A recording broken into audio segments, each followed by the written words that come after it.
Good morning, Mark. How are you? Great, great. Thank you for having me on your channel. This is exciting. Yeah, it's a pleasure. Thank you so much for joining me. We've swapped a few emails, but it's great to talk almost face to face. And as we've talked about, this series of conversations focuses on what I think are the two deepest philosophical questions, and also the most important ones. Ultimately, what's real, and how should we go about believing? And just as important, what matters and who gets to matter ethically.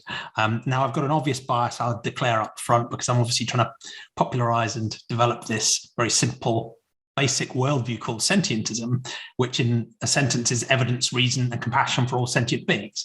So it takes a naturalistic approach to understanding the world, always with humility and acknowledging it's imperfect.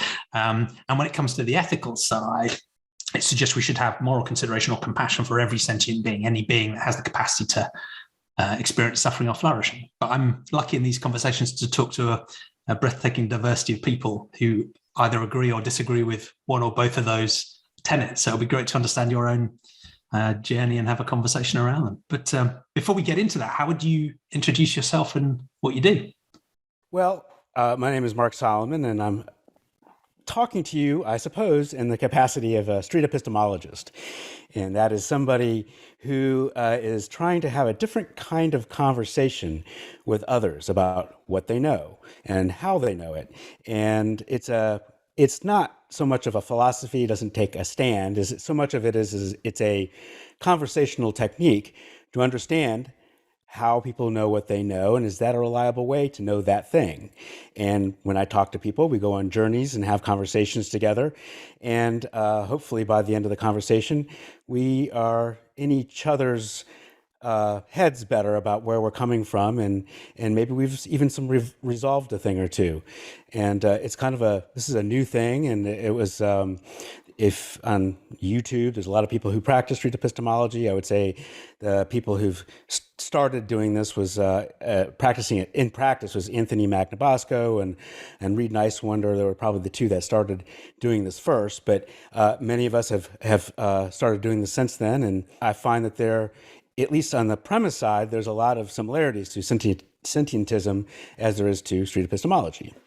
Yeah, thank you.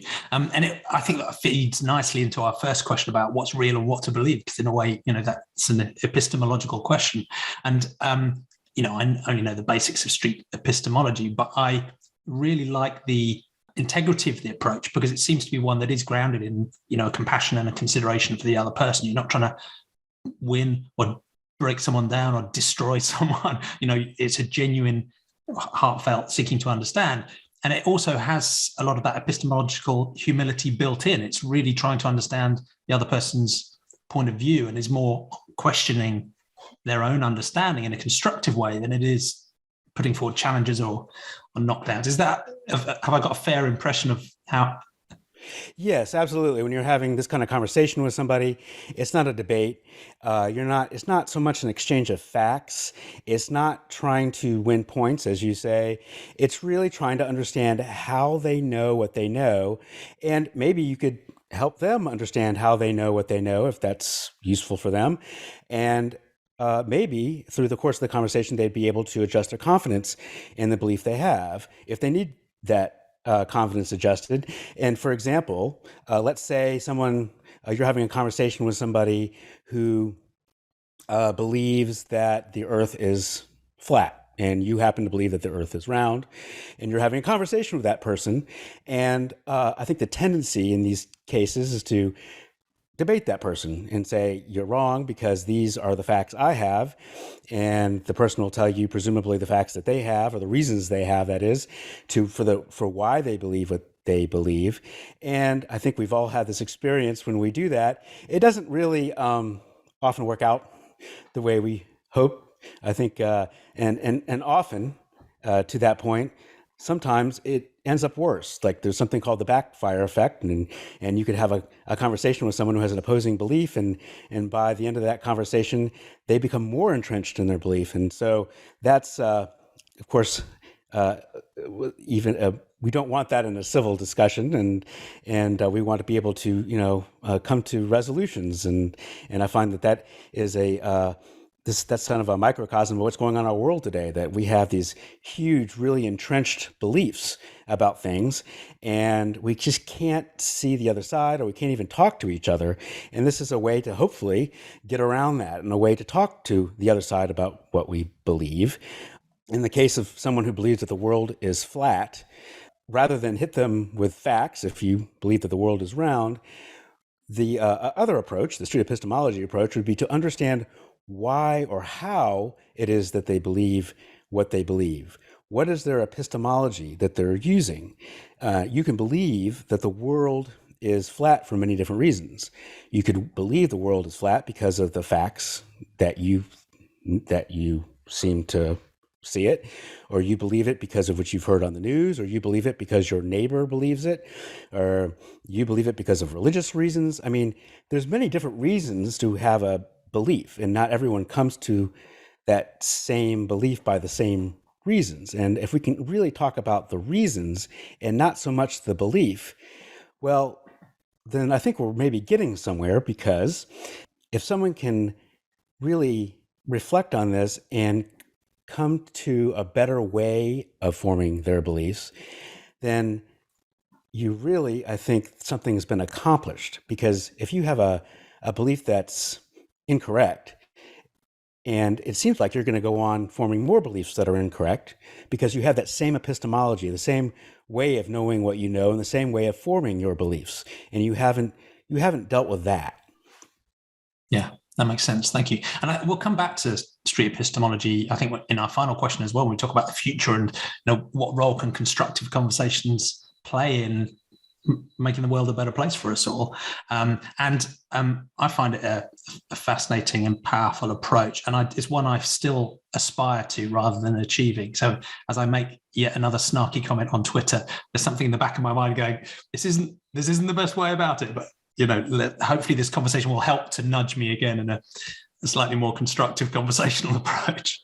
Well, and similarly, I think that my personal beliefs tend to align with sentientism, but I would like to hear, how you know what you know, and maybe I could adjust my confidence and my beliefs to align what your beliefs are, and I'd like to discuss that as well. Yeah, sounds good. Well, so let's really hit this what's real and how to believe question directly now, because you've already hinted at how you think about epistemology through that conversation. But for many of my guests, there's a story there about whether they grew up originally in maybe a more sort of rationalistic, scientific, naturalistic context, family, friends, society, or one that maybe had a more mystical, revealed, fideistic, supernatural, religious context, and how that side of their thinking about what's real and how should I believe and what's the best way to go about believing has changed over time, if it has. So you can wind the clock back as far as you like. Well, yeah, thanks. And I knew this, question was coming, partly because you tend to ask your guests this question. So it helped me reflect on this before I came on your channel. And I was trying to kind of divide what I perceived was the case versus maybe what was really the case, kind of how I, interpreted my childhood versus maybe what was really my childhood. And it was kind of hard for me to do that, but the stories we tell ourselves. Exactly. So I had to kind of, talk with my family a bit about, kind of corroborate some of my experiences. But I grew up, my thought on this is I grew up in a Jewish household that didn't discuss God. So that was, kind of unusual, but maybe not so much so unusual culturally, maybe for people who are in the Jewish tradition, possibly, that it's that, I went to temple and I got bar mitzvah and all that stuff, but it was sort of just that kind of knowledge and way of knowing things was kind of walled off. There was that. And then there was this other stuff and the two didn't really connect. I mean, Sundays I was sort of in this epistemology and every other day I was sort of on this other epistemology because, we were kind of a family of science and stuff like that. And so I never really thought about it, really. I just never really considered it until I got older and maybe I was in grad school and I'm thinking, what's going on? Like, what do I believe? And so that I didn't really have reflection on the bigger questions until I got older, and then really, it wasn't till maybe my 20s I really started considering like how does the religious tradition I'm in, how does that reflect the morals or I hold, or how I see people, or the ethics I have. And so I guess to answer your question, I think it was kind of a combination of this naturalism, materialistic view of the world, humanistic view of the world, but also culturally within the framework of Judaism, which is, I guess that can sound strange, but that's my experience of it. Yeah, and it's fascinating because the conversations I've had so far, people come from all sorts of different religious backgrounds and some non-religious backgrounds as well. But it seems that in general, it's very common for there to be people within religious communities and cultures who don't actually hold the supernatural beliefs.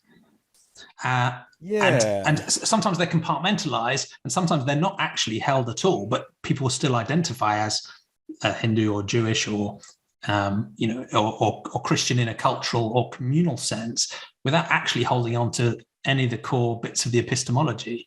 And it strikes me that it certainly in Judaism, it seems to be like really common. People have even joked about a secular version of Judaism in some places actually being the default, and being quite dismissive sometimes of supernatural epistemology. Well, right. Now that I look back at it, I couldn't even tell you that my rabbi really believed in supernatural. I'm not really sure about that.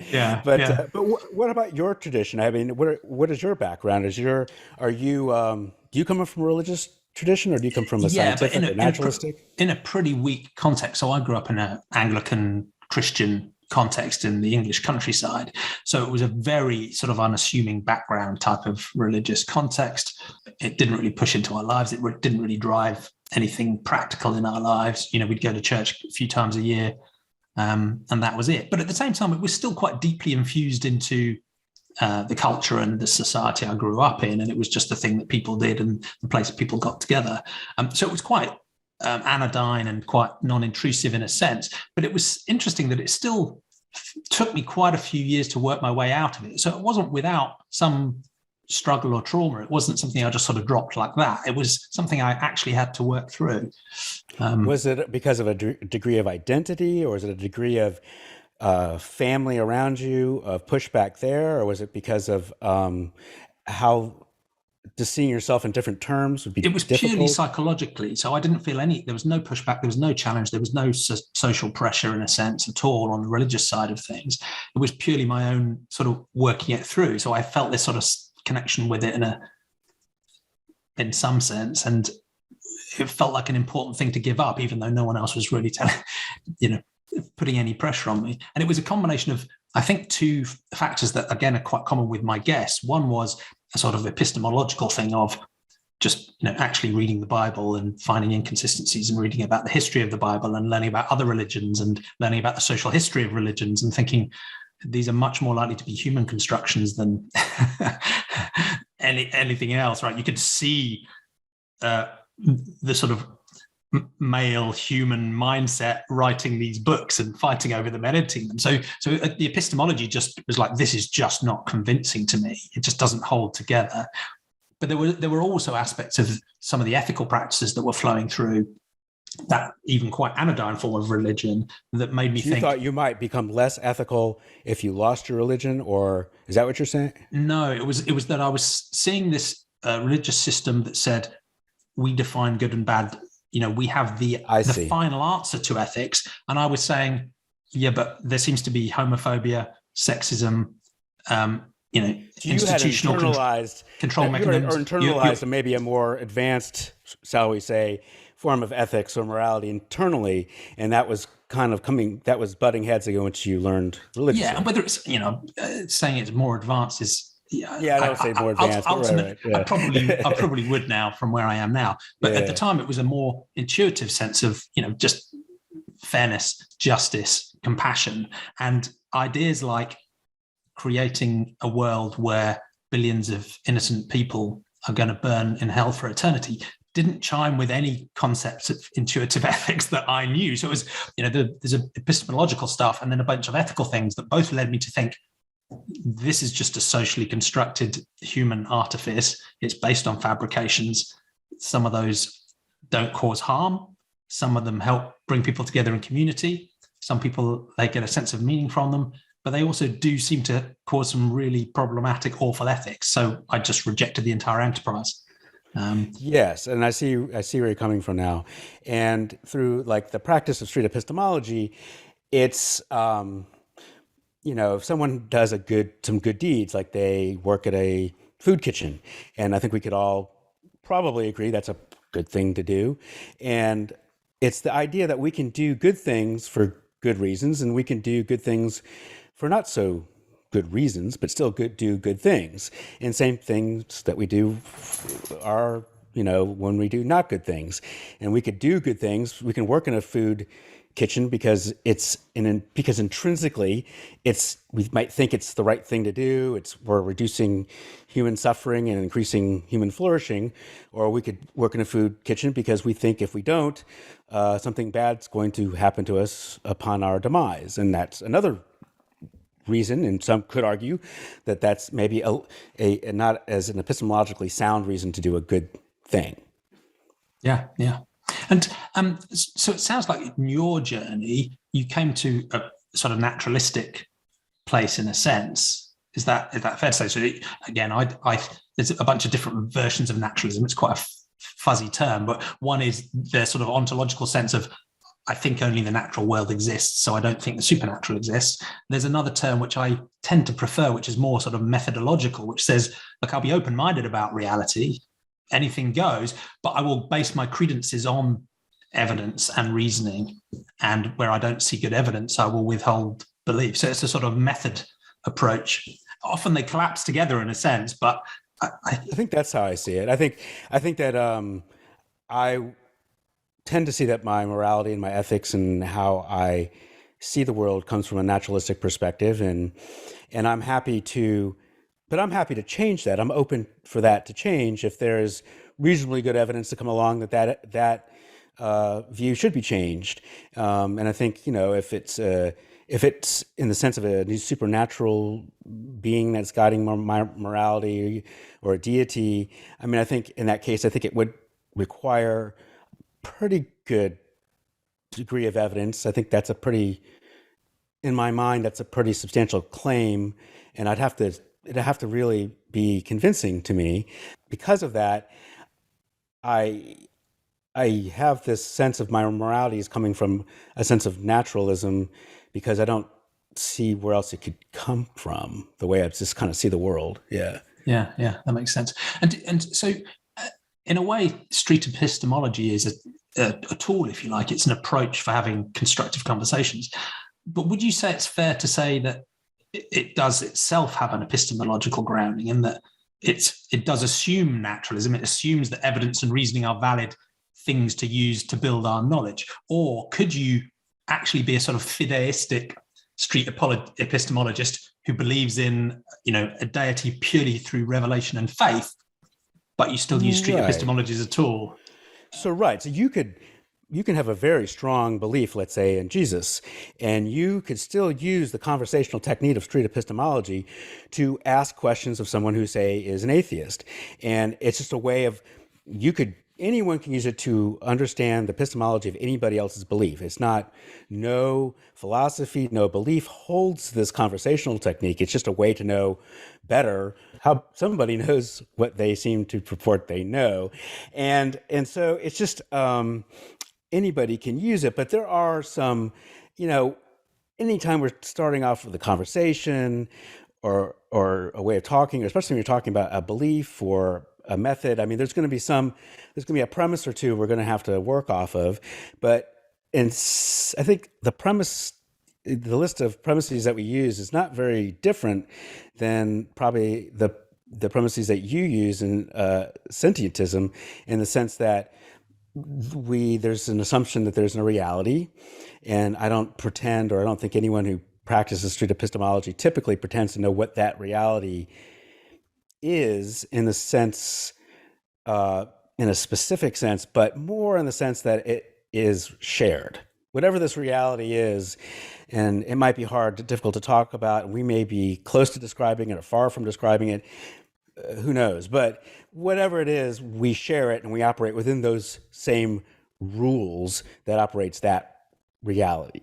And that's basically probably the most important premise that we go off of, I believe. And I don't think it's saying too much by using that as a premise. What do you think? I think probably you'd agree.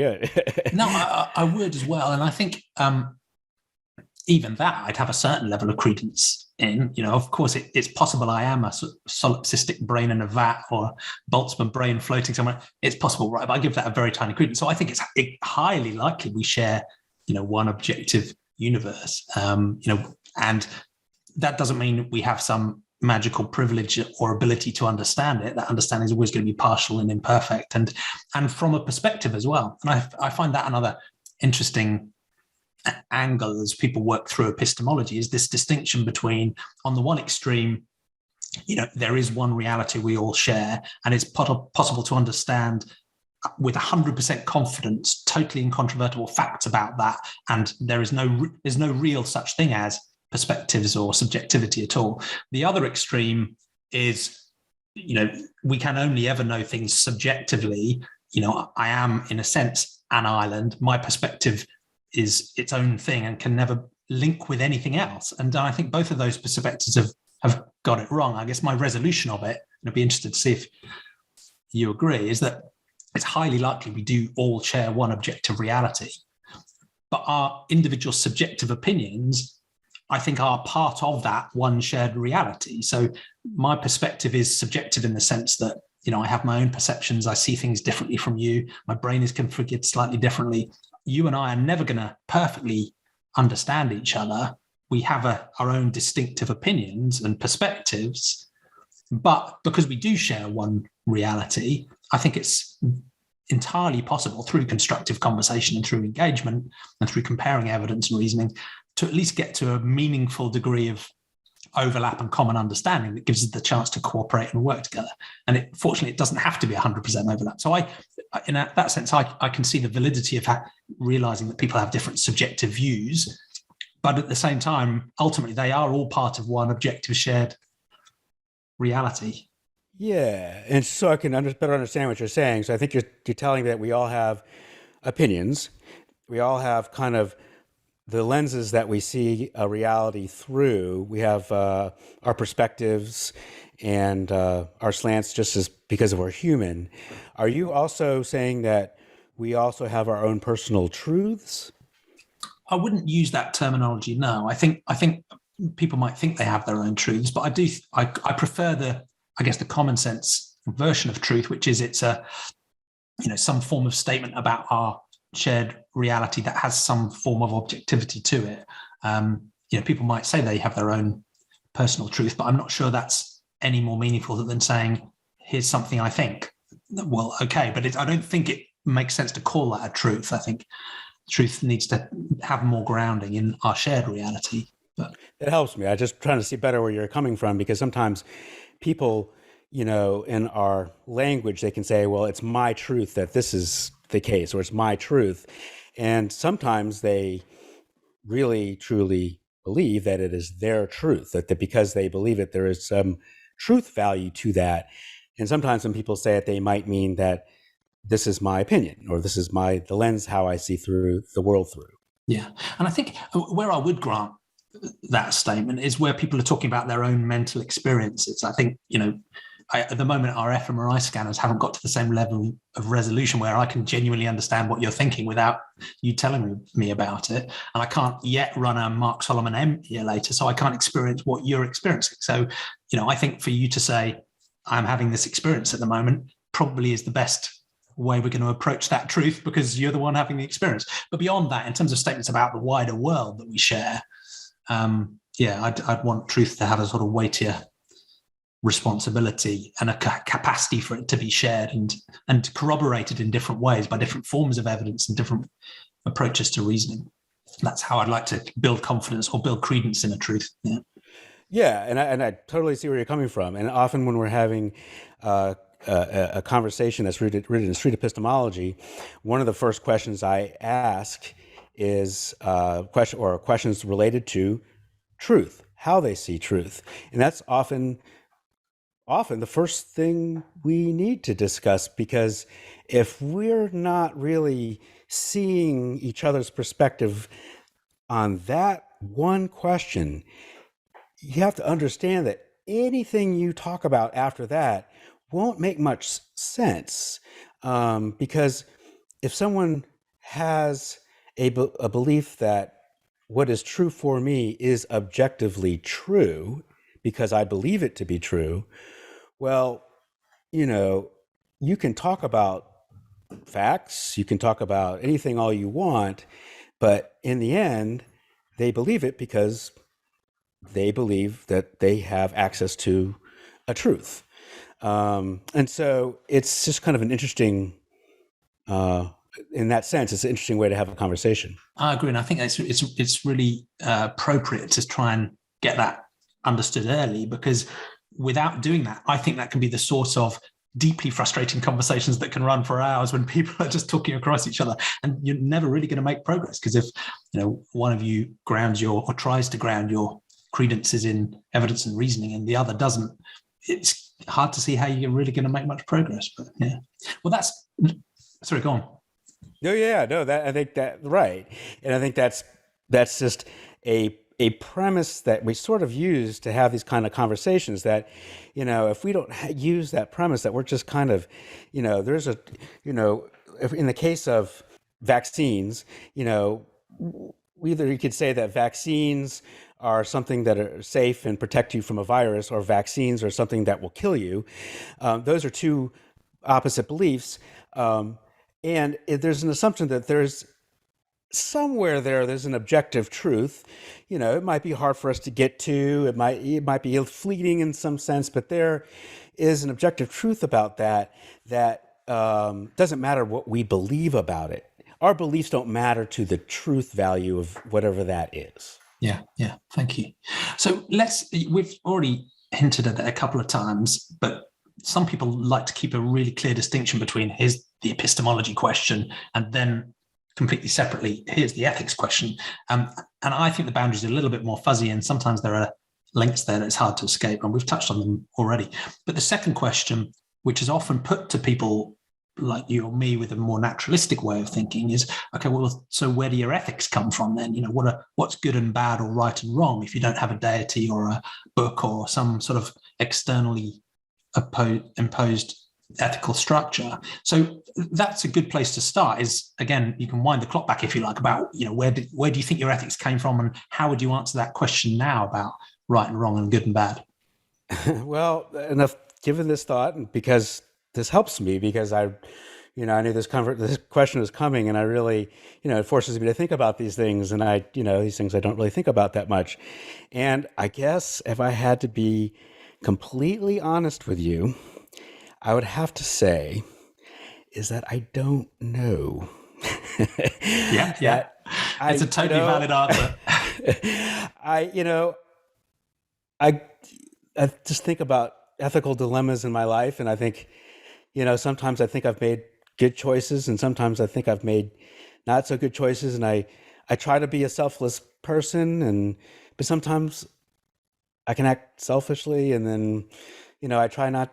I really don't want to cause suffering to my fellow human, but sometimes I end up doing that, and I don't know where it really comes from. I just act the way I act. I don't know if I have a choice, actually. I don't know if I do, and I just to say it comes from somewhere, it just makes it sort of detached from me. That I have a choice in what I do. I don't know if that makes sense, but that's kind of how it does. It's fascinating, and it makes me think. It makes me wonder if there's almost three different buckets that you might look at. One is, I know I don't lead a perfect ethical life because reality is confusing. It's epistemologically difficult to understand reality. It's very hard to forecast the effects of my actions. So there's always going to be an epistemological challenge, in an uncertain world. So that's one thing. We can still try to do good, but it can be hard in a complex world. Then there's more the psychological behavioral thing, which is, I'd like to aspire to be a good person, but sometimes just frankly, I'm not, right? I can be selfish, or I can take decisions that are about more immediate needs, or I can hurt someone else just because it felt good in the moment, or, whatever it is. So there's a recognition of the limitations of our own psychology ethically as well, which is another one. But I guess the third thing is the purest thing, which is just, okay, put those aside for one moment. When we're frustrated at ourselves because we've made a mistake or we've done something that feels a bit wrong to us, what's the standard we're holding that against? Why are we frustrated? And I guess that's the final bucket, which is conceptually or analytically, what do we think good and bad actually are? What is, the standard we should hold ourselves to? And you may not have an answer to that question either. But yeah. Or are there some basic things you're really confident of that are a foundation, and then the rest is sort of more complex? Yeah, I think for me, I think talking about things in terms of good and bad is that things, whether things are intrinsically good or intrinsically bad, that's a hard conversation for me to get my head around. And I think I'm better at describing, bad actions and good actions, but I like to see it more in terms of suffering versus flourishing, that, if I do things that cause people to suffer, in that sense, it's a bad thing. And, that's not, like you said, I don't think that's always knowable. But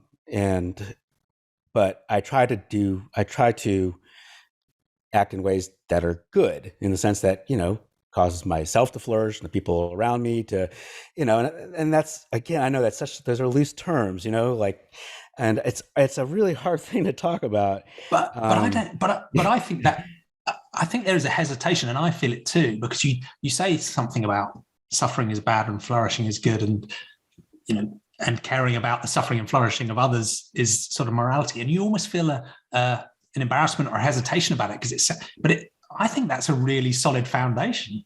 I think all of the other stuff is quite confusing and difficult to work through. But in a sense, almost definitionally, I think that's what morality is about. It's about some form of concern for others. And if we have a concern for others, we're concerned for how they feel their lives are going, positively or negatively, which is suffering and flourishing. So, yeah. Where do you think yours comes from? I mean, what is it? Just you're born with it? Was it like an evolutionary biological reason? I mean, where do you derive? Where do you think? Is it just part of how your neurons fire? I mean, what is it that? So I think I've got to the same place you're at, which is that whatever else is going on, causing the suffering of others needlessly or causing the flourishing of others are good and bad things. That's the grounding of ethics. So I think I've got to the same place. In terms of how I got there, one answer is the good old-fashioned deterministic physics one, which is that's just where the quarks bounced, right? Yeah. and here we are. So that's right. And I do think that's true in one sense, although it's not particularly meaningful when we're thinking about human action and ethics. But let's put that to one side, because that will annoy lots of people who want to believe in libertarian free will and so on and so forth. But let's put that to one side. I guess there's another answer, which is where did it come from, which I think is the same place most human ethics came from, which is evolution. So, and I don't think humans were the first beings to have some form of proto-morality either. I think non-human animals have felt compassion for their children and for their kin and for probably many, tens, if not hundreds of millions of years before we came on the scene. So I think there's an evolutionary reason for, where human morality originally came from that just happened to prove adaptive, because for families and to groups to feel some sort of valence and motivation towards each other that enabled cooperation happened to be evolutionary adaptive. So again, that's not a particularly inspirational self-help, poster on the wall message. It's just this is just how it happened to happen. But I think that was the, if you like, the evolutionary legacy we're all given, that's given to all of us. has that combination of, yes, some really bad ethics, in-group, out-group, polarization, tribalism, overactive agency detection, blah, blah, blah. So there's a load of bad stuff that goes on, aggression, violence. Fear, heuristics, stereotypes, all that. Some of those things can be... Those are all evolutionary. Yeah, it's part of the kit bag, right? That we've just got up here, but part of the kit bag is also compassion and empathy and teamwork and collaboration and cooperation. So I think the weird thing about us as humans is that we've sort of taken that evolutionary legacy, if you like, and then we've used our rationality and thinking to, in a sense, we can never break the link with biological evolution, because patterns that are good at persisting and replicating will continue to persist and replicate. But we've broken away from this gene propagation is all that matters mentality and have the capability to think in a different way about what good and bad is for us as sentient beings. And then we've taken that evolutionary legacy of morality and we've sort of refined it and are working on that now. So we're saying compassion seems to be a productive thing. Are there logical reasons why we should constrain it, or and so we're then using rationality to build on that evolutionary legacy for different ends, frankly. So that's a long rambling answer. It's amazing, actually. I think no, and I think my views on that align with yours. And I think actually what I think is amazing about that is that from an evolutionary standpoint, we've been around for however you hundreds of thousands of years or millions of years, or however you want to judge humans to have existed on our limb of the tree. And how recently is it that we've actually can start thinking in this way, in terms of how, evolutionary biology, understand we act in certain ways, good and bad, toward our fellow human, and that can fairly well be explained by our social structures, and it's good for us it's good that we've had this, because it seems, it's worked in the sense that there's 6 billion of us now, but we're up to 7.8 now. Oh, is that far? 7.8? Goodness. But we can now, but we've gotten to the point where we can, in a way, step out of ourselves and see things from different perspectives and in a meta way, which is, I think, amazing that a species can do that, and we're like at the point where we can do that now, and that's we can change things. It's kind of cool. Yeah, and that links to the second part of this ethics question, because I think you and I will share this. Suffering, flourishing seems to be the essence of good and bad. Even if it's a basic grounding, it seems to be pretty solid. And I think it almost definitionally is. There are some forms of morality or ethics that dispense with that, egoism or some other various sorts. But I think all the different forms of ethics, once we've set aside a supernatural ethic and once we've set aside a purely egoist approach, and there's nuance there as well, whether it's a sort of deontological ethics, whether it's a feminist care ethic, whether it's a relational ethic, whether it's a utilitarian or a consequentialist ethic, whether it's a rights-based concept, right? However we build those ethical systems, and I'm fairly pluralistic about those, all of those do seem at their root to ultimately come back to this basic, some form of expressing concern for others. I think it's just almost definitionally that's what morality is about. If there's a morality that doesn't involve a concern for others, I'm not sure it's really morality anymore. But yeah, I know it's kind of strange sometimes to talk about, because in my mind it kind of can seem self-evident that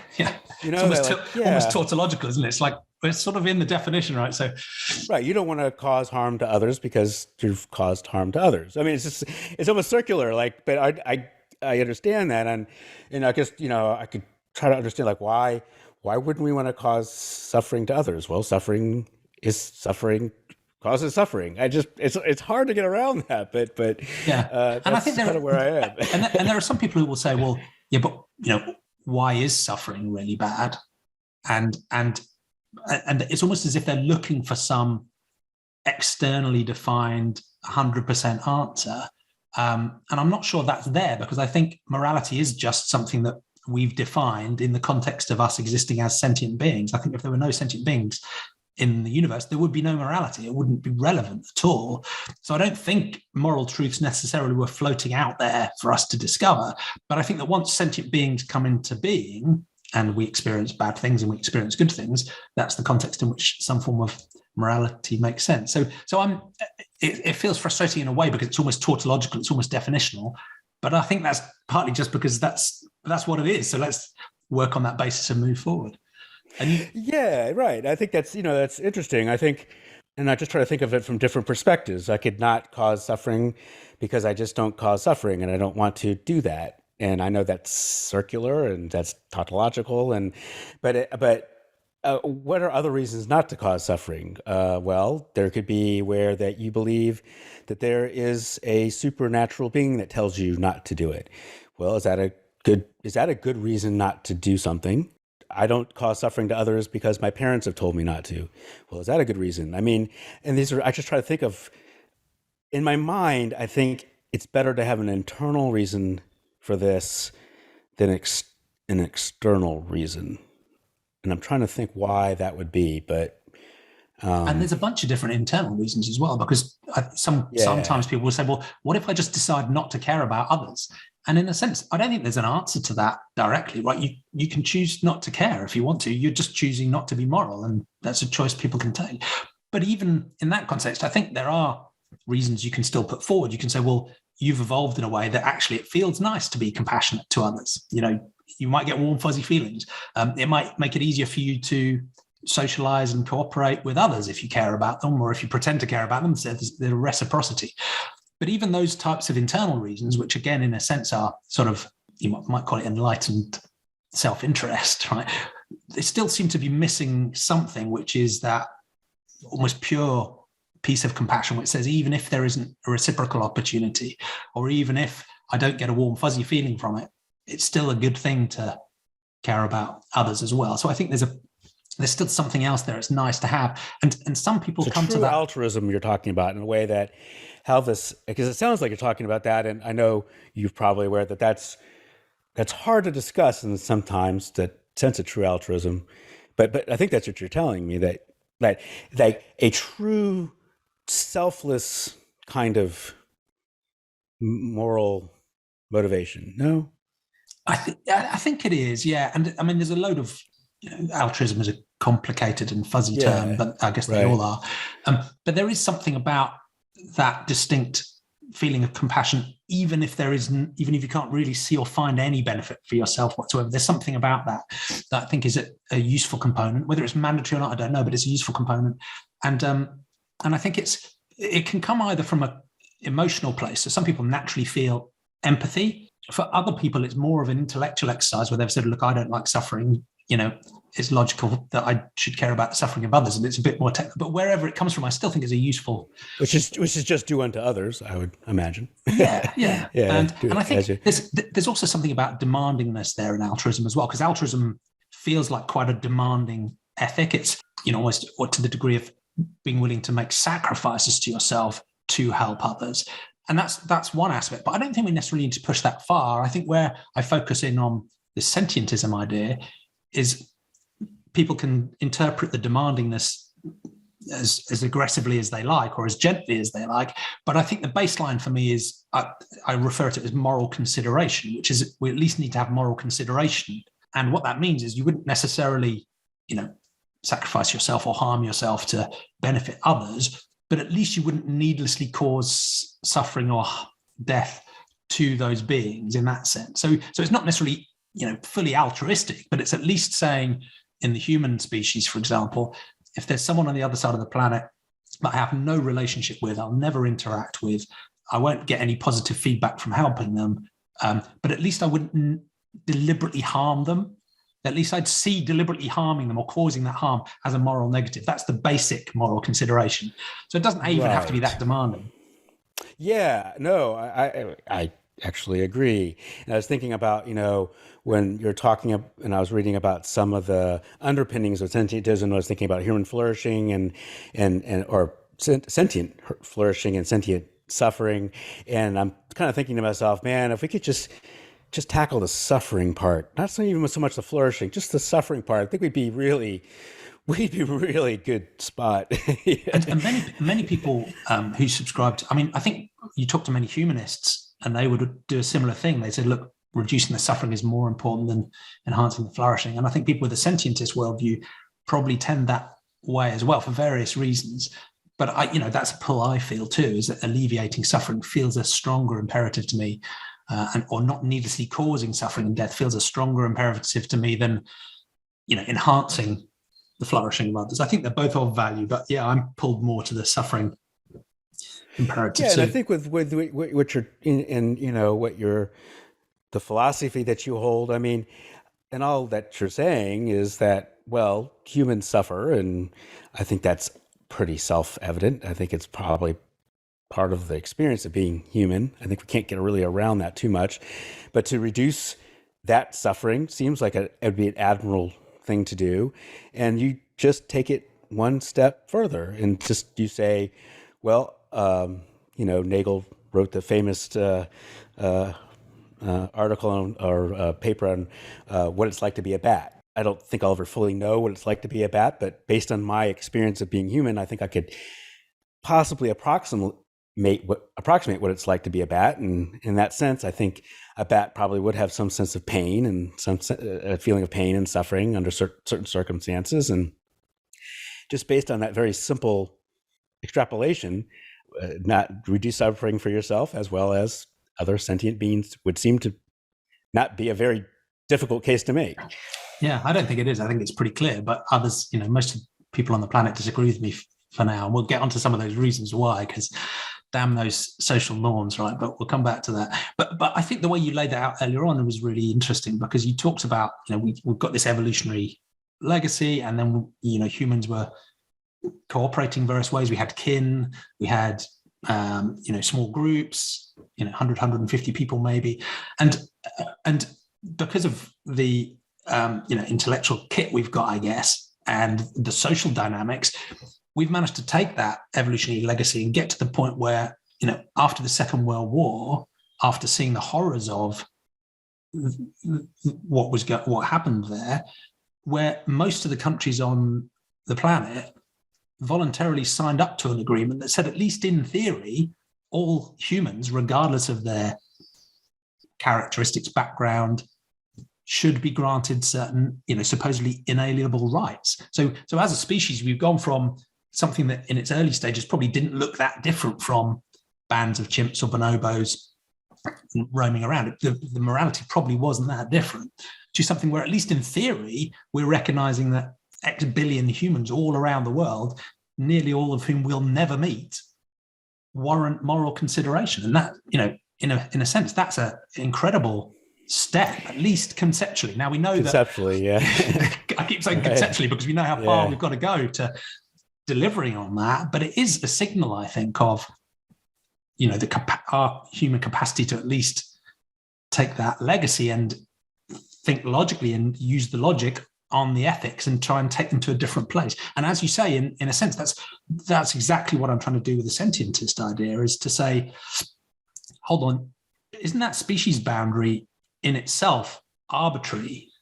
And my central argument is that the reason we care about other humans is because of their capacity to suffer and flourish, and because of their sentience. And by the way, if you take a naturalistic worldview, there's a lot of scientific evidence that humans aren't the only beings that are sentient. So it's a really obvious next step. If we want consistent ethics, then there's the answer. But I'd be interested to know your story of how you've thought through this stuff too, because when we're growing up as young children, I think we start out with that evolutionary default, of course, right? We care about our mother and people around us, and then we're taught stuff by our family, and maybe we expand that concept of compassion. How do you go through that journey of going from caring about your family to caring more broadly, and where are you now? Yeah. And it's a great question. And I have to say it's a journey. It's a process. And I do things well and things not so well. And I'm changing, and I recognize where I need to change, hopefully.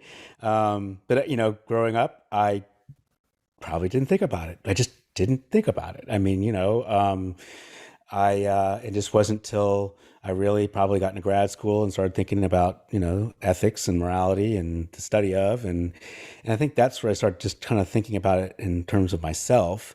But, I think in terms of humans and sentience, what happened, I think, is my wife and I, it kind of changed things for me, I guess. My wife and I, 6 years ago, we got chickens. We bought backyard chickens for their eggs, and we weren't planning to cull them. We just wanted their eggs, and we were going to treat them as pets once they expired. And we just thought it'd be kind of a nice thing to do. And then it's 6 years later, it's sort of become just painfully obvious to us that these are actually, they're smart, really smart creatures. They have their own social order and a pecking order, but they have their own these norms, so to speak, and they're definitely able to, from my perspective at least, sense and feel suffering, and it's just not a huge leap to, even on the order of chickens, to know that in that sense, and I don't have an objective way to know, but just intrinsically, I guess, it's just that there is some really stark commonalities between humans and chickens. And I think that sort of made me think about it a lot more, instead of, before my only interaction with a chicken was behind a piece of plastic. So yeah.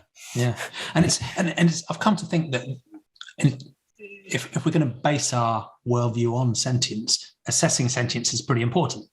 And we should go into that with open eyes, knowing that with any epistemology, we're always going to be uncertain. So this isn't a perfect thing where you have a binary sentient, non-sentient box. You're never 100% sure.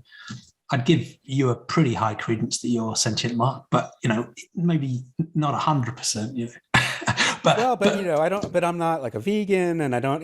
I try, but I get it, and I think if I'm not, when I don't follow through on that stuff, and I think about why aren't you doing this or that, and to me, I am like lazy, or change lifestyle. Yeah. It's so selfish. Can we come back to that in a minute? Because you framed that earlier on, right? Because I think there is something about this expectation of us being ethically perfect is nuts, because no one achieves it ever. So, but let's come back to that in a minute, because I guess the point I wanted to make on assessing sentience, working out which beings are sentient, because you talked about a bat, you talked about your chickens. I saw your canine companion came to join you. Right. So the lines of evidence I tend to follow, and I think this is roughly how most scientists go about it as well, from all the stuff I've read, is there's almost three lines of evidence. One is there's a sort of biological evolutionary history. So you can look back through the phylogenetic tree and think about evolutionary commonality and how far back in the tree were we, and at what point were there evolutionary drivers that may have led entities to develop models of themselves, models of the environment, models of others, and to feel some valence that took them towards good stuff and away from bad stuff, which may have been where sentience started, right? Maybe that was the Precambrian. So one thing is you can look at the evolutionary tree and maybe say things further out are maybe more likely to be sentient. I don't know. But then I look at like an octopi, and like they're further away from us in the evolutionary tree, but clearly they feel. But I think that's a distinction, because the tree thing isn't about how far away are they from us. It's more about what were the nature of the evolutionary pressures on them that may have led to sentience, if that makes sense. So even though octopus is far away from us, if it's lived in environments where mobility was important and intelligence is important. Right. Yeah. So, but that's an important thing, because it's quite often a challenge that is placed against sentience. Is people are saying, look, are you just saying how like humans are you? And I'm saying, no, it's not. I'm confident I'm sentient, so that's a starting point. But that's, sentience was around for millions of years before humans arrived as well. So one is that biological path. Another one is, behavior and communication. So we can, observe each other and sort of infer and impute what might be going on inside. We don't know, but we can. I think there's a good line of evidence there. And the third is, I guess, information processing architecture, right? So neurons firing, whatever it is going on, the octopus with their reach in the crown. And so I think there's something about the anatomy and the physical information processing that, again, is a correlate with some. But the most important approach, I think, is the one you described with your chickens, which is you just spend some time with them. You look into the eyes of a puppy, or you can spend some time with the chickens, and you just intuitively develop a sense of maybe what their inner lives are like. Yeah, I don't know what other way. I mean, those other two ways, I don't know if it gets us there in the sense that um, we could have our neurons firing in similar ways, but I don't know if that necessarily gets us to that we're processing things in certain ways or perceiving things in Yeah, I those think ways. that, you know, The consciousness aspect of it is difficult. no, I agree. I think they're lines of Yeah. evidence and inference, but they're not, you know, they're not guarantees by any means, right? Um, Yeah, but I think I agree with you. I think behaviorally is the best we have. I don't know where else we can go on, and I think it's a reasonable. These are not reasonable leaps to make. I think that we're just extrapolating on what it's like to be us, and in those terms, seeing it through my lens. That's the only lens I have. I can come to these possibly reasonable outcomes of what that would lead to regarding other sentience. Yeah. yeah. And so it sounds to me like, in a sense, I think you're where most people are, most humans are now, which is you've got that sort of theoretical sentiocentrism where you recognize that the suffering and flourishing of non-humans does matter. You don't just say humans matter. You don't just say, you know, humans and your companion animals matter. I think you recognize that, you know, farmed animals in the wild self-flourish too, and that matters conceptually. But like you said, that's one thing, right? Having that concept in your mind and then putting it into practice is another. I don't want to put you in an uncomfortable position at all, but to the degree you're comfortable talking through how you're thinking about those issues, that would be fascinating, because I have my own very long, painful journey. Well, because I think this that I'm going through and the journey you went through, I think we've all, I mean, not we've all, I think a lot of us who watch this this will resonate with, no matter where they are on the journey. Yeah, I hope so. And it felt, for me, maybe it's useful to sort of share my own journey on it, because it felt like there was actually a weird parallel between moving away from a religious way of thinking to something naturalistic and moving away from the default worldview, which is that it's normal to, frankly, harm and kill sentient beings for our taste, pleasure, and social norms, to one where I boycott that stuff and fight against it and try and give it up. And it felt like there was a parallel, because in both instances, it felt like I was actually using my, you know, intellect and logic, flawed as it is, to try and turn away from harmful social norms to find a more compassionate, better grounded way of understanding reality and ethics in both cases. And in both cases, the social norms, to varying degrees, that's when you feel their power. So even though the religious context I grew up in was quite anodyne and gentle, there was still some sort of sense in my own head of the social pressure and constraint of, this is a weird thing to give up, you realize, because everyone else is sort of in this and does it. So that was the break that slowed me on that journey, one of the breaks.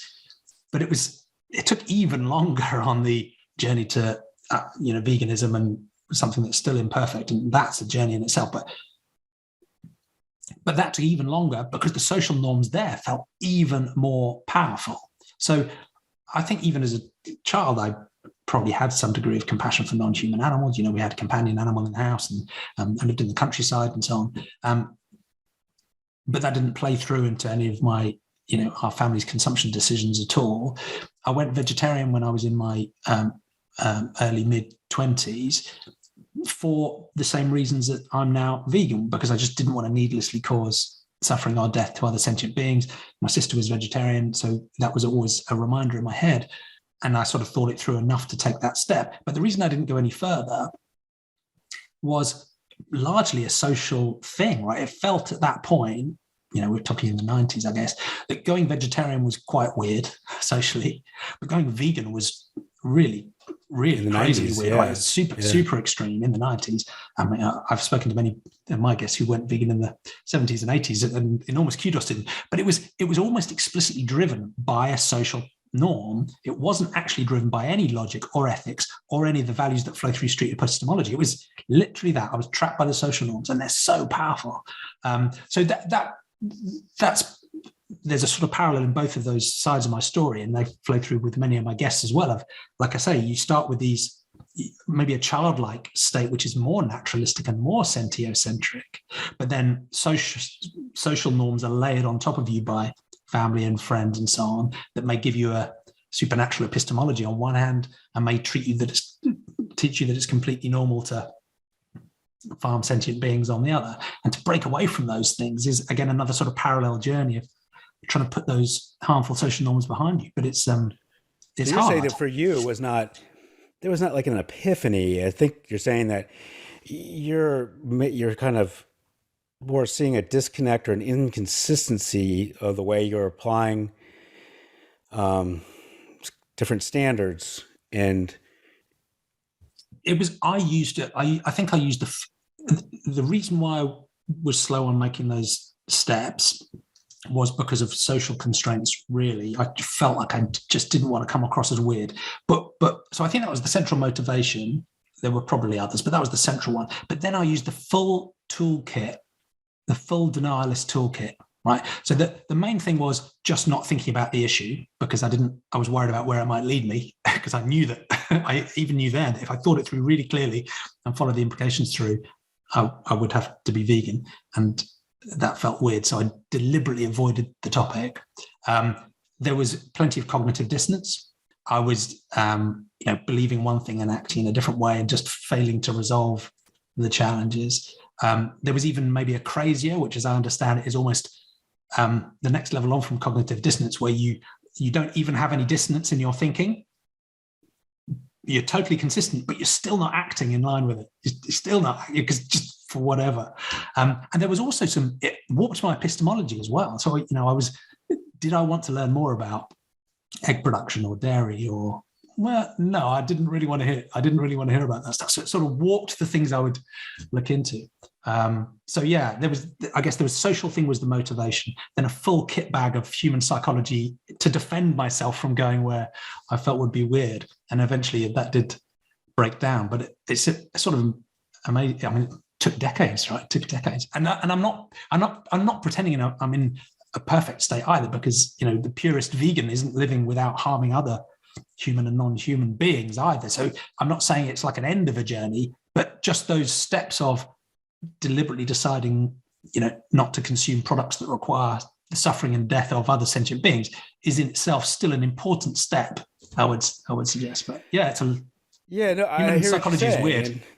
And I try to reflect on what you said, and all very resonates a lot, in the sense that I have there's the social norm aspect of it for sure, for me, and that shouldn't be insurmountable. I mean, yes, my father-in-law is a cattle farmer, but I've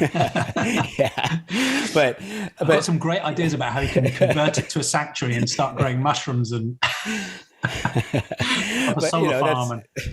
That's not a reason in my mind not to do a good thing. And I think there's just a entrenchedness about not even a belief. It's just an action.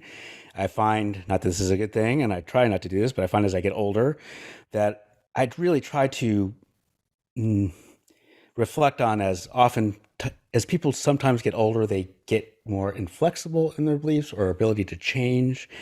And I try to be aware of that and not let just that in and of itself dictate what I do and don't do, just routines, and just do whatever the easiest thing is to do. And that could probably be a lot of it. I'm just trying to, I don't really have a good reason, and I know that. So that's where I am. Yeah. Well, let's leave it there. My closing statement on that, because I don't want to turn this into a sort of one man go vegan campaign, but it's easier than you think it is. And if you need some help, let me know. The challenge of part of it. The challenge of veganizing all your favorite meals is a very fun, interesting challenge. But to as you hinted at, right? That's true though, because I'm a marathon runner, and I've run over 20 marathons, and that part of that is like in the back of my head, like, how in the world am I going to be able to eat enough to do those kinds of activities? And I know That's not a reason. I know. Yeah, But like and these I'm are about all to like start. it's I'm an about to irrational start. thing, and like I'm I about to get start listing it. the names of high performance endurance athletes that are all vegan. Sure, Yeah, sure. I know. I'm just trying to think but of these are rational things. I'm just trying yeah, to just talk through it with myself of why I do it. Yeah. yeah, and I think you've hinted at part of what's important here is that the social context you're in is really important because even if the epistemology is correct, right? You see, for example, animal farming and you understand the reality of what that is. Even if your ethics are correct, right, and you recognize the suffering is morally salient, that isn't quite enough, right? There's something about psychology and behavior and just the weirdness of our own minds. And it makes it much easier if you're in a social context where others are going through that journey and helping and supporting and knocking ideas around. Whereas if you're in a context where it's embarrassing to even mention it, yeah, it's really hard to do by yourself. Some people do, but it can be but quite that's hard. true, though. I mean, I think just pragmatically, and I think a lot of this could just be a pragmatic decision in the sense that, I'm married and have a wife, and I think we're aligned on, these animal value kind of issues. But it's also sometimes just very pragmatic. If there's two people in a marriage, and one person decides to be a vegan, and one person decides that they're not going to be a vegan, you're introducing a level of stress into a relationship where that stress didn't exist before, and just that's like a pragmatic reason why I could see people wouldn't do something like that. Yeah, these are all factors. Yeah. Well, start the veganizing a meal challenge with your wife, and I'm sure things will change. But thank you for being so open about your thinking. Right. That's refreshing, and I hope it wasn't too. Might be bullying you too much, but yeah. No. I recognize the value. And quite seriously, I'd love to help offline. I'd love to help. Drop your message, and I promise not to heck you, but if I can positively help you think this through, and well, maybe this would be a good kind of. And maybe what would help me is if, I need an external force on my behavior in the sense that if maybe we'll make a point I could rejoin you and talk about how it's been going or something, like a deadline or something. We can have a check back in, just to apply some social force to you. Exactly. Yeah. Well, thank you. And part of the reason it's frustrating, refreshing, is because I guess my path to this came through, moving away from a religion. Atheism doesn't tell you anything about ethics or morality or anything else. It's just the lack of belief or not believing in a deity. So that was sort of uninteresting in a way. It was right, okay, I've left that behind. But then I did actually turn to things like secular humanism as a way to say, okay, now let's layer onto this naturalistic worldview an ethical grounding that cares about all humans. And there, of course, I then found that frustration with, hold on, it's just too anthropocentric. It's too focused on the human. We really need sentient beings. But in that journey, I'm not necessarily part of these communities, but I'm quite familiar with humanist communities, atheist communities, skeptic communities, to some degree street epistemologist communities, rationalist communities. And in a way, I have a higher expectation of people in those communities when it comes to the animal ethics topic, because these are people by definition who have used evidence and reason and clear logical thinking to turn away from very powerful, often harmful social norms, and are now proud of the fact they've achieved some new compassionate ethical clarity in the way they live their lives. But with so many people in those communities, you can talk to them about almost any topic and you'll find really rich epistemological engagement, good, honest discussion, open-mindedness, humility.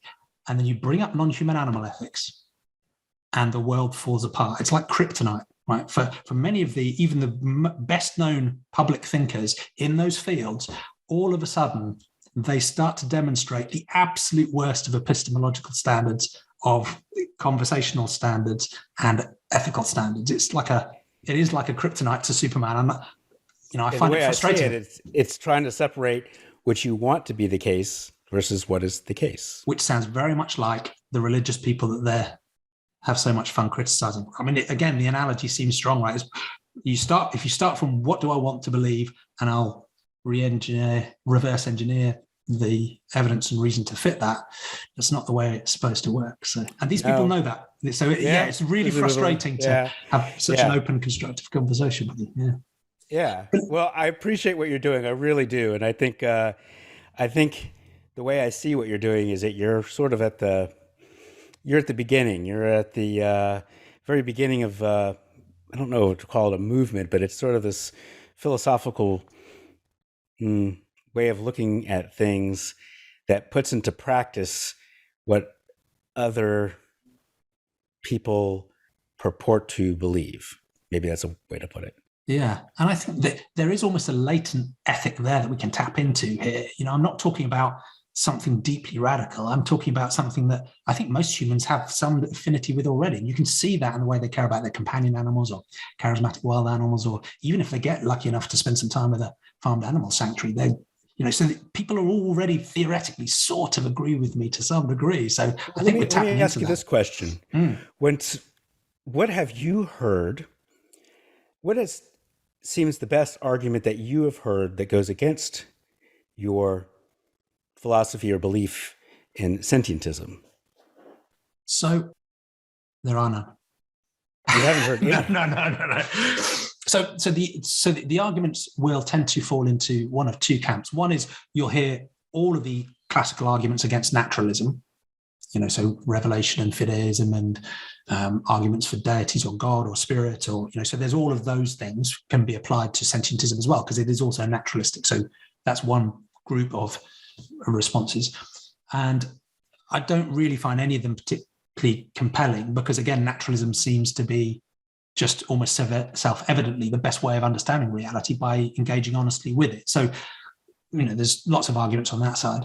On the arguments about sentiocentric compassion, there are people who will say, well, why should I care? And okay, well, as we said before, I don't necessarily think you have to. I'm not saying there's a sort of moral realist answer that will force you in some way to have compassion, but so that's one challenge. But again, I'm not sure it's that meaningful. It's just a decision not to be moral. But when it comes to the moral scope, if someone says, look, I care about all humans but not non-humans, some people will use reciprocal arguments.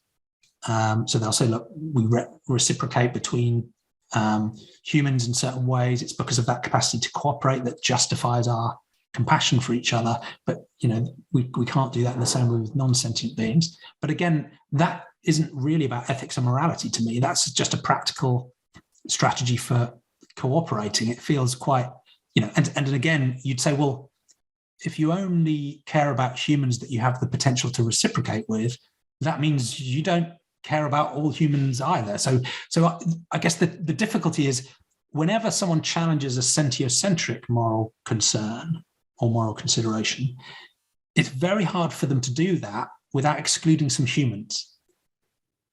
Well, if you were to reduce, I'm not really answering your question because I'm struggling to find any really compelling answers. Let me put it this way. I think in order to make, what you are doing more sound, to have a more sound argument, maybe you would be able to come up with what would reduce your confidence in your belief that sentientism is a way to go here. Because if you were able to find out what would reduce your confidence in that belief, that would, to me, in my mind, mean that you have a belief that could be changed if it needed to be changed, and you're not holding on to a belief that just is didactically closed, that you just couldn't change it in the face of any new evidence. You know what I mean? I agree. And I think it's important to do that because of this naturalistic commitment. That is a part of the naturalistic commitment. The commitment is that if the evidence changes, your view should change. So let me think of this in two ways. One is I struggle to think of how my naturalism could be broken, because if someone's presenting evidence and reasons for why I shouldn't use evidence and reason, you've used naturalism to break naturalism. And if someone doesn't use evidence or doesn't use reasoning, I'm struggling to find a way of finding that sort of revelation or fideism compelling if someone just has faith in a different way of believing in reality that doesn't feel compelling to me. So it's almost like I think one of the other things that Nagel talked about was the sort of last word where, if you're going to argue against rationality using reasons, then you've undermined your own argument because you're using rationality to undermine rationality. So the naturalism side sounds almost primary to me. I do struggle to understand how my naturalism could be shifted. And in a way, it's similar on that. But that naturalistic commitment does mean that I'm massively open-minded about which entities might be sentient, right? Where's the boundary? Which are in, which are out? Are there degrees of sentience? What is the fundamental nature of sentience? Any other epistemological fact about the world? Is animal farming genuinely harmful, or do the animals actually quite enjoy it? I'm epistemologically open-minded about all of those questions, but sentientism doesn't tell us the answer. It just says that suffering matters and all suffering beings matter. Well, how about a thought experiment? And I find it difficult for that core to be shifted because I think, as you were saying earlier on, it's almost definitionally sort of what morality is, if you like. So, and I'm worried that I'm feeling defensive here because I'm thinking, have I locked myself in some dogma? But in the sense the platform is so basic and so definitional, understand reality by using evidence and reason and just care about all beings that can suffer. Well, let me help you here. Yeah, help me. So let's have a thought experiment. Let's say that I know the science isn't available now, but through some, maybe in the future, some incredible fMRI technology or whatever that may look like, we are able to somehow experience the inner lives of other creatures, other animals. And we do that. And wow, we discovered that we thought chickens had the ability to suffer. It turns out we were incorrect, that they may behave in a way that looks like to us that the animal is suffering. But when you assess their brains and it just doesn't seem to work that way. Would you reduce your confidence in your belief at that point? So I would reduce my confidence in the belief that chickens are sentient. And we can put all the epistemological uncertainty and the prudence and stuff to one side. And let's take the thought experiment another stage and say, look, we've got really super incontrovertible proof that chickens don't experience suffering or flourishing or anything at all. One, that would reduce my confidence that they're sentient. I'd absolutely go with the evidence, but I don't think it changes my sentiocentric commitment. All we'd be saying then is chickens aren't sentient. So it might remove chickens as moral patients from my moral consideration. I might withdraw my moral consideration from chickens and be happy to go back to factory farming chickens because they're definitely not sentient. But that's because they're not sentient. It doesn't shake my moral commitment to caring about sentience. Does that make sense? So in the same way as if we were to find out that plants are sentient, that's still sentientism. If we were to find out that chickens aren't sentient, still sentientism. Because sentientism isn't saying you should care about chickens or you shouldn't care about plants. It's just saying you should care about sentience. Right. I see what wherever you find that or don't find that.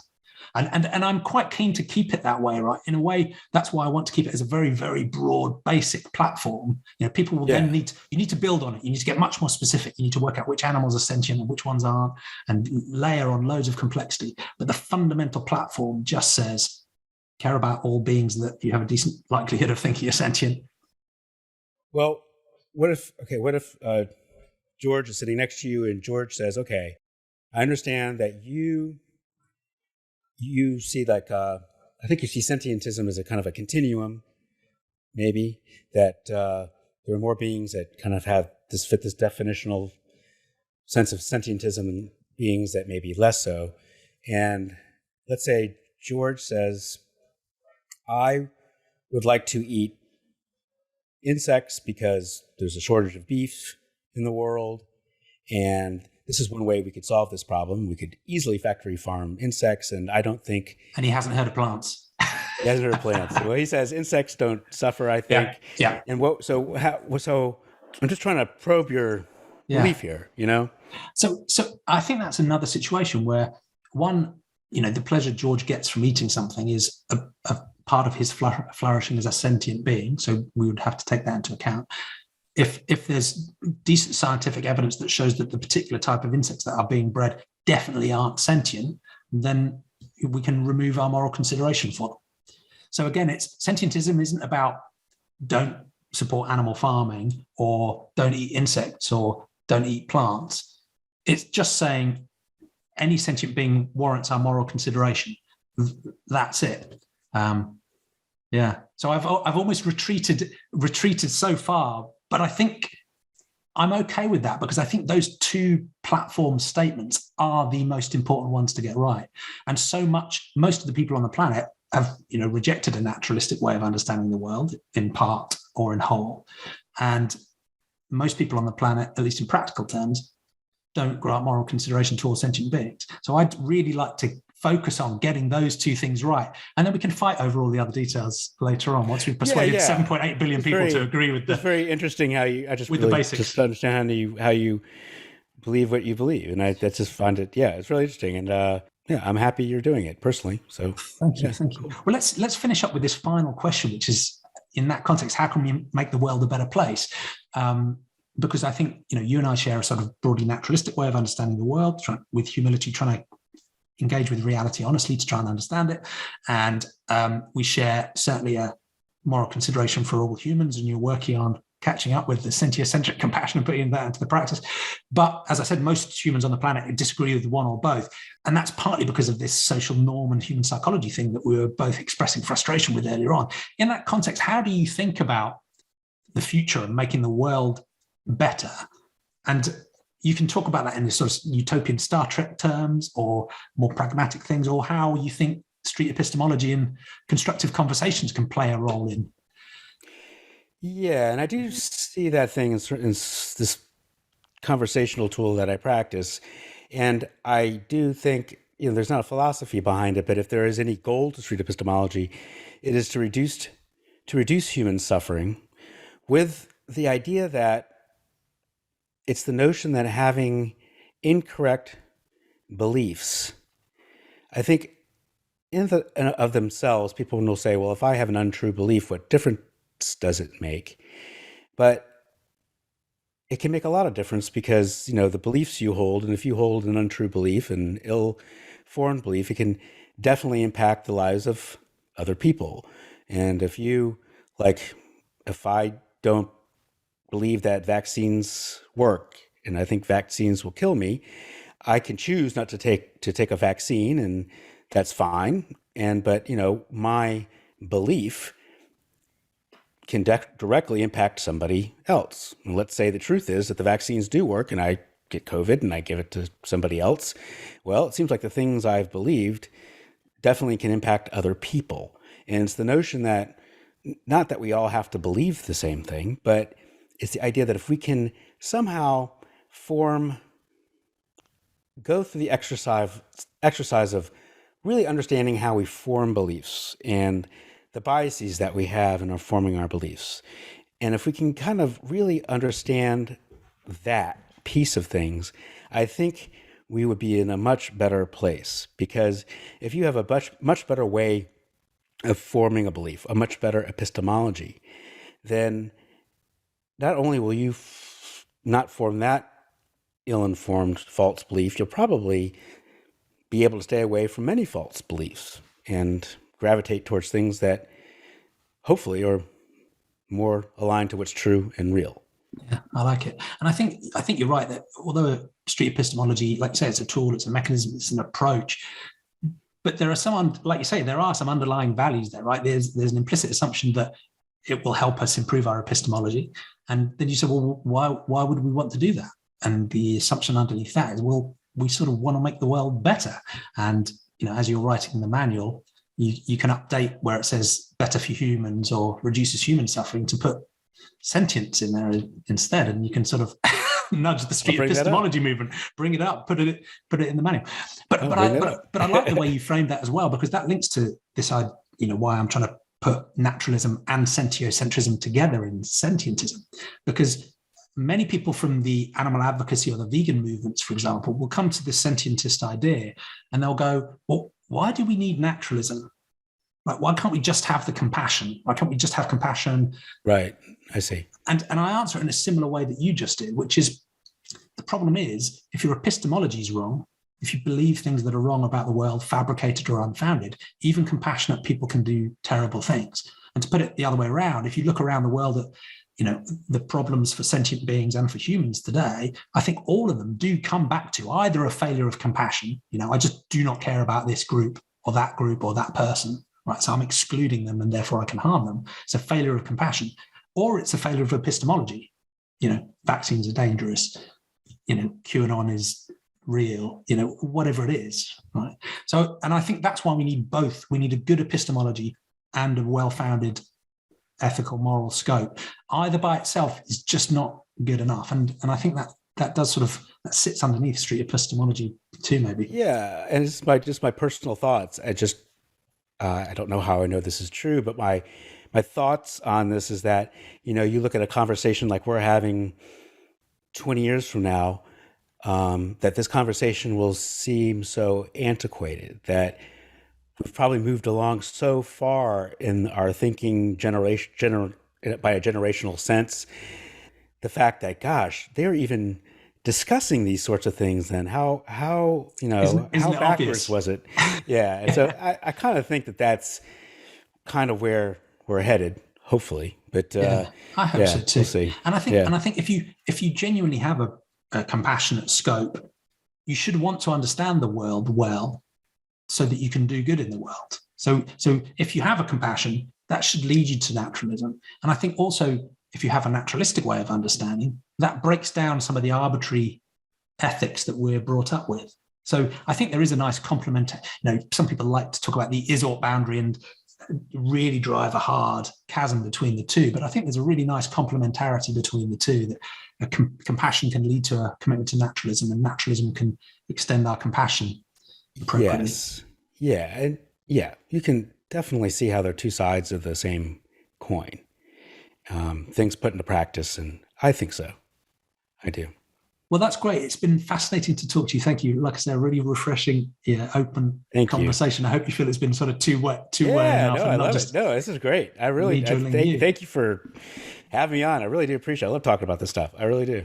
Yeah, it's a pleasure. It's a pleasure. What's the best way of people following you, checking your own Being Reasonable channel? And it's Being Reasonable. It's a YouTube channel, or if you plug in street epistemology as well into YouTube, there are many people who are doing what I'm doing, who are they're recording conversations and having these weird different conversations in these different ways. And they can seem kind of odd at first, but once you understand the method and why we're asking certain questions at certain times, once it clicks, it's really kind of, for many people, it's kind of an epiphany, like, oh, I understand why we're having these different conversations in these different ways. So shout out to me. I'd love to hear from you. And I think one of the markers is whether or not people are interested in the particular topic you're focusing on in that conversation. The technique is fascinating. It has nothing to do with the belief. The belief is almost irrelevant. Yeah. It's really how you slot it in. Yeah. Once I understand the belief, I try to jettison the belief, and then I try to really get down to the epistemology of the belief, how it is that they form this belief, or beliefs in general. Because once you understand that, then the belief itself really isn't as relevant. And I think the other thing that comes through to me really strongly from the technique and from your conversations is the experience of the person you're talking to. They don't feel threatened or challenged or bullied or defensive. They feel respected. It should be a friendly technique. Sometimes, we're not, we're human, and sometimes it doesn't go that way as planned, but that is definitely, it is designed to be friendly. It's designed to take, and part of the reason why it's friendly is because you're not talking about the belief. You're taking the heat off the belief, and you're talking about just a very general sense, a meta sense of how we form beliefs. And that's much easier for people to talk about, as opposed to whatever that belief they tightly hold for whatever reason. Yeah, agree. And as you said before, if you can help that person come to a deeper appreciation for how they form their own epistemology, that could apply in many different areas. Again, that single belief you're talking about isn't necessarily that relevant. We can all in these conversations help to improve our own toolkits. Yeah, and I think I have this thought that people who are kind of in the sentientism movement is that I think this idea of thinking about things and thinking about our beliefs would probably resonate with many people who watch your videos. Thank you. I think it will. I'd encourage people to go and follow your example. And I will certainly be trying to be a little less snarky on Twitter and a bit more open and constructive. And there's time and place for everything too. So. Yeah, absolutely. All right. Well, thank you, Mark. It's been such a pleasure. Stay in touch, and we'll check in on your vegan journey. Let's do it. I'd like to. Take care. Thanks, Jamie.